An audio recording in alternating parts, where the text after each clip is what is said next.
Olhar para extroversão é olhar para uma tendência que precisa ter precisa ter a nossa consciência para usar ela de uma forma positiva.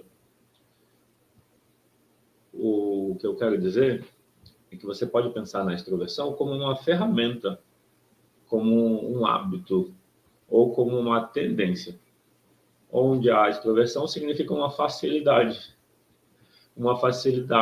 em ir para fora, em estar do lado de fora, em estar na relação com as pessoas. Olhar para a extroversão, a própria palavra indica isso. O extro é para fora, a versão é voltar-se.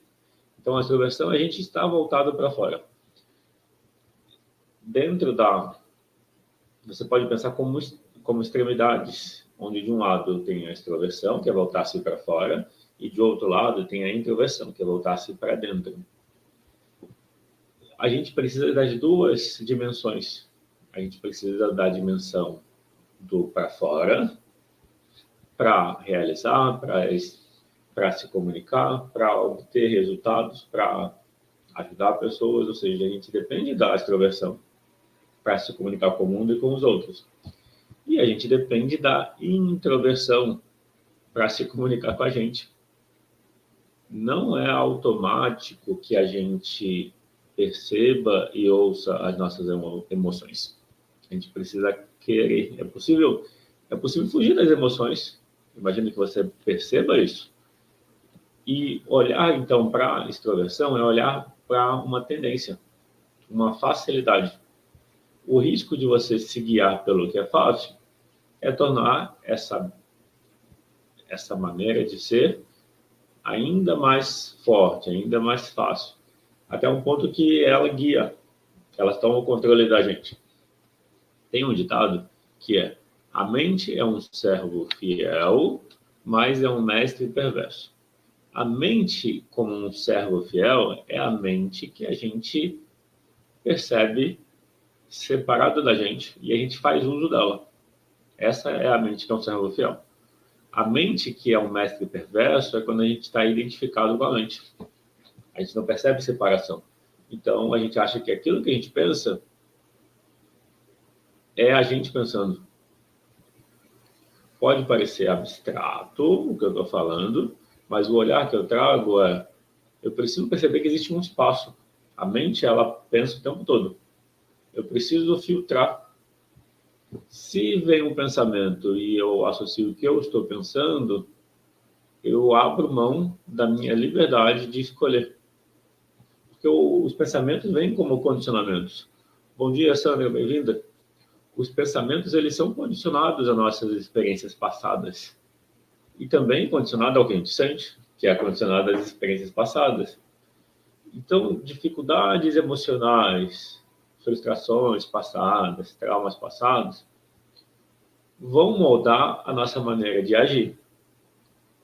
Quando você pensa nas feridas emocionais, por que as feridas emocionais é um assunto que aparece em quase todas as aulas?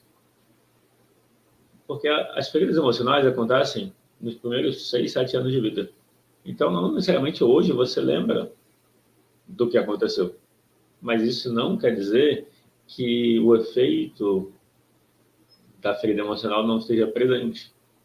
As 5 feridas: rejeição, abandono, humilhação, traição e injustiça. Essas 5 feridas fazem a gente se adaptar às feridas, fugindo delas. E isso diminui a nossa autenticidade. Porque a autenticidade é ser a gente por completo. É sentir bem, sentir confortável. Quando a gente olha para a seguinte pergunta: a pessoa extrovertida é sempre autêntica? A resposta é: ela é sempre autêntica quando ela se guia pelas emoções. Mas e quando tem uma tristeza? Quando eu sinto uma tristeza, a tendência de sentir a tristeza é fugir dela, para a maioria das pessoas. Para outras, é ficar remoendo a dor. Essas duas formas não resolvem a dor. Para resolver a dor emocional, de uma ferida passada, uma tristeza acumulada, é necessário perceber que fugir não resolve e remoer a negatividade também não resolve. O que resolve, então? Resolve a empatia. Conversar de forma empática, conversar dando apoio, entender que existe uma relação. Então, são duas pessoas, pelo menos, duas partes, dois eus que precisam conversar. Quando eu falo que são duas pessoas, é para enfatizar que existe uma relação. Eu preciso cuidar do meu eu emocional. Nesse cuidar do meu eu emocional,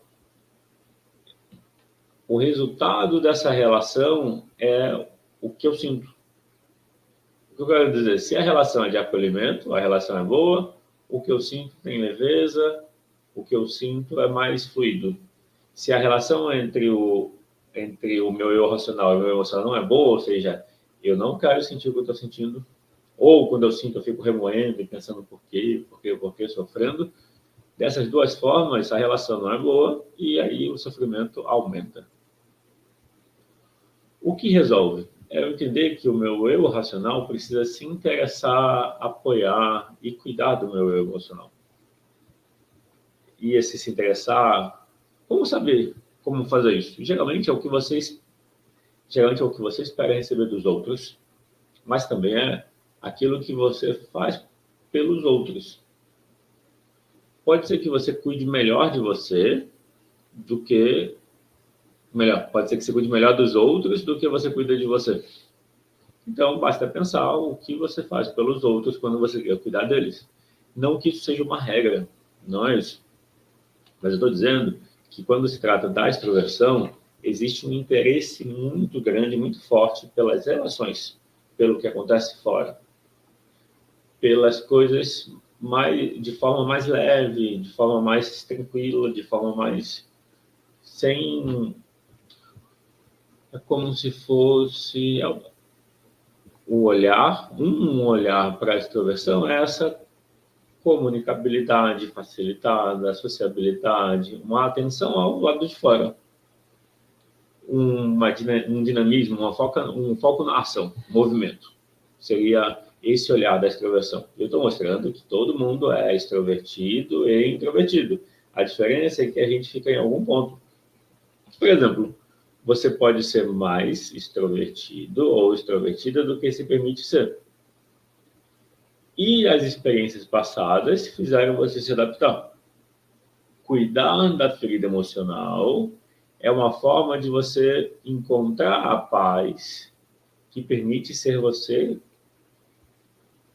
você ser mais quem você é.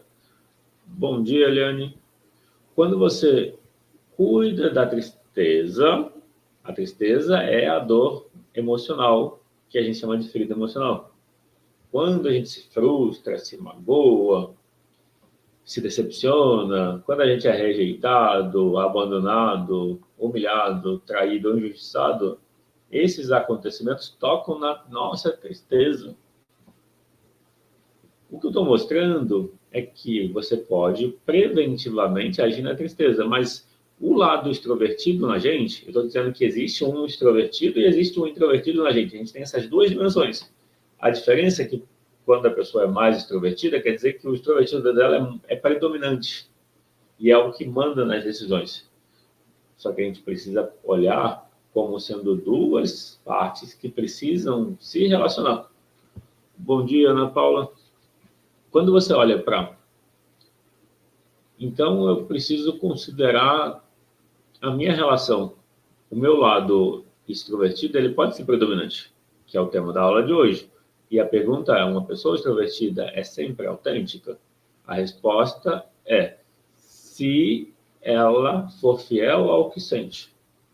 Quando você deixa de fazer o que você sente que é certo para agradar os outros, ou para não desagradar os outros, ou por qualquer outra questão, quando você deixa de ser você, exemplo, relação em família, quando você é você, as pessoas extrovertidas, elas são mais comunicativas, então elas afetam os outros, elas interferem com mais facilidade nos outros. E aí, dentro do contexto da família, muitas vezes os pais, ao educar os filhos, educam do jeito que eles aprenderam, que é, por exemplo, não incomodar os outros, se comportar, ser educado. Isso pode ser recebido como uma repressão à espontaneidade, à extroversão. E pode trazer uma dor de não ser aceito. E aí pensa, qual que é a dinâmica? Existe um lado que quer se expressar, que quer ser visto, quer ser ouvido. Todo mundo tem essa necessidade. Tanto quem é extrovertido quanto quem é introvertido tem necessidade de ser visto e ouvido. A diferença é que o extrovertido ele já vai e expressa. Ele consegue ser visto e ouvido se expressando. O introvertido, talvez ele tenha uma necessidade menor, ou tem, mas esconde.